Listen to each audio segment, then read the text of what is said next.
അപ്പോൾ ഇത് നമ്മളുടെ സ്റ്റേക്കേഷൻ്റെ സെക്കൻഡ് പാർട്ടാണ്. അങ്ങനെ നമ്മൾ മെട്രോ ഒക്കെ പിടിച്ചിട്ട് നമ്മളുടെ ഡെസ്റ്റിനേഷനായിട്ടുള്ള DMCC മെട്രോ സ്റ്റേഷനിൽ നമ്മൾ എത്തിയിട്ടുണ്ട് കേട്ടോ.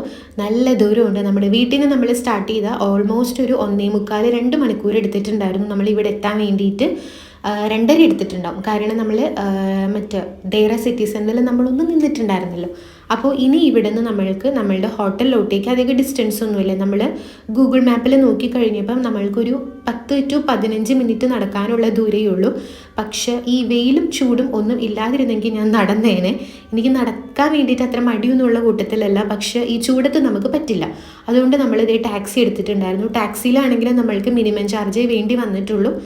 പറഞ്ഞ പോലെ അത്ര അടുത്തായതുകൊണ്ട് എക്സ്ട്രാ നമ്മൾക്ക് അങ്ങനെ വന്നിട്ടില്ല. മിനിമം ചാർജ് 12 ദിർഹംസ് ആണെന്ന് തോന്നുന്നു ആയിട്ടുണ്ടായിരുന്നേ. അങ്ങനെ നമ്മൾ ഹോട്ടൽ എത്തിയിട്ടുണ്ട്. ഡെൽറ്റ ഹോട്ടലാണ്, മാരിയറ്റ് പ്രോപ്പർട്ടി. അവിടെയാണ് നമ്മൾ സ്റ്റേ ചെയ്യുന്നത് കേട്ടോ. അപ്പോൾ അതിൻ്റെ പുറത്ത് തന്നെ നല്ല രസമായിട്ട് അവരിത് ഇങ്ങനെ 2 കരടിക്കുട്ടന്മാർ അവർ സെറ്റ് ചെയ്തിട്ടുണ്ട് കേട്ടോ. നല്ല രസമുണ്ടായിരുന്നു. നല്ല ക്യൂട്ടായിട്ട് നല്ല സ്റ്റൈലായിട്ട് ഇരിക്കുന്ന പോലെ നല്ല രസമുണ്ടായിരുന്നു കേട്ടോ കാണാൻ. ആ ലൈറ്റും കാര്യങ്ങളൊക്കെ കൂടെ വന്നു കഴിയുമ്പം നല്ല ഭംഗിയുണ്ടായിരുന്നു കാണാൻ വേണ്ടിയിട്ട്. അങ്ങനെ നമ്മൾ എൻ്റെ ഊഹം ശരിയാണെങ്കിൽ നമ്മളൊരു 3 മണിക്ക് മുന്നായിട്ട് തന്നെ നമ്മൾ ചെക്ക് ഇൻ ചെയ്തിട്ടുണ്ടായിരുന്നു.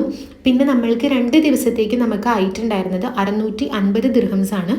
അപ്പം ഏട്ടന് സ്റ്റാഫ് ഡിസ്കൗണ്ട് കിട്ടും. മാരിയറ്റിൻ്റെ ഇതിൽ തന്നെ വർക്ക് ചെയ്യുന്നത് കൊണ്ട് അവർക്ക് സ്റ്റാഫ് ഡിസ്കൗണ്ട് കിട്ടും. സ്റ്റാഫ് ഡിസ്കൗണ്ടും കൂടെ അങ്ങനെ ആക്കിയിട്ടാണ് നമുക്ക് 650 ആയിട്ടുണ്ടായിരുന്നത്. അപ്പം ഈ ക്ലോക്കുകളുണ്ടല്ലോ, പല രാജ്യങ്ങളുടെ ടൈമിംഗ് ഉണ്ട്. പക്ഷെ നമ്മുടെ ഇന്ത്യയുടെ ടൈമിംഗ് അവിടെ ഇല്ല. അത് ശരിയായില്ല. അങ്ങനെ നമുക്ക് നമ്മളുടെ കീ ഒക്കെ കിട്ടിയിട്ടുണ്ട് കേട്ടോ. അപ്പം ഇവിടെ നമ്മൾ ലിഫ്റ്റിൽ നമ്മുടെ ഫ്ലോറിലോട്ട് പോകണമെന്നുണ്ടെങ്കിൽ നമ്മുടെ കീ അവിടെ നമ്മൾ ടാപ്പ് ചെയ്ത് കൊടുക്കണം. എന്നാലാണ് നമ്മുടെ ഫ്ലോറിലോട്ടേക്ക് നമുക്ക് പോകാൻ പറ്റുള്ളൂ. അതെനിക്കൊരു ഫസ്റ്റ് എക്സ്പീരിയൻസ് ആണ്. അതുകൊണ്ടാണ് ഞാനത് പ്രത്യേകം ഒന്ന് ഷൂട്ട് ചെയ്തിട്ടുണ്ടായിരുന്നത്. അപ്പോൾ നമുക്ക് 17th ഫ്ലോർ ആയിരുന്നു. നമ്മൾ ആദ്യം ബുക്ക് ചെയ്തത് ഇതായിരുന്നില്ല. പിന്നെ അവിടെ ചെന്ന് കഴിഞ്ഞപ്പം അവർ നമുക്ക് അപ്ഗ്രേഡ് ചെയ്തിട്ട് നമ്മൾ എക്സിക്യൂട്ടീവ് ലോഞ്ച് 17th ഫ്ലോറിലോട്ട് ആക്കിയതാണ്. മേ ബി മാരിയോട്ടിൻ്റെ സ്റ്റാഫ് ആയതുകൊണ്ടായിരിക്കാം, അതെനിക്കറിയില്ല. എന്തായാലും നമ്മൾക്ക് അപ്ഗ്രേഡ് കിട്ടിയിട്ട് എക്സിക്യൂട്ടീവ് ലോഞ്ചിലേക്ക് നമ്മൾക്ക് കിട്ടിയിട്ടുണ്ടായിരുന്നു കേട്ടോ.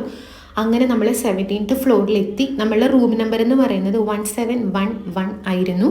അങ്ങനെ നമ്മൾ കീ ഒക്കെ തുറന്ന് നമ്മൾ റൂമിലോട്ട് കയറിയിട്ടുണ്ട്. അപ്പോൾ നമ്മളുടെ ആ ഒരു TV-യിൽ വെൽക്കം എസ്തപ്പാനോസ് എന്നൊക്കെ പറഞ്ഞിട്ട് സംഭവങ്ങളൊക്കെ സെറ്റ് ചെയ്തിട്ടുണ്ട്. നമ്മുടെ റൂമിൽ നിന്നുള്ള വ്യൂ എന്ന് പറയുന്നത് ഇതായിരുന്നു കേട്ടോ. നമ്മൾ ആദ്യം ബുക്ക് ചെയ്തത് പാർഷ്യൽ സീ വ്യൂ എന്ന് പറഞ്ഞിട്ടായിരുന്നു. ഇത് മറീനയുടെ ഒരു ഫുൾ വ്യൂ കിട്ടുന്ന തരത്തിലുള്ള ഒരു റൂമാണെന്നാണ് അവർ പറയുന്നത്. അപ്പം ഇതാണ് നമ്മുടെ റൂമിൽ നിന്നുള്ള വ്യൂ. ഇനി ഉള്ള ബാക്കി കാര്യങ്ങൾ അടുത്ത പാട്ടിൽ ഞാൻ പറയാം. അപ്പം അത്രയേ ഉള്ളൂ.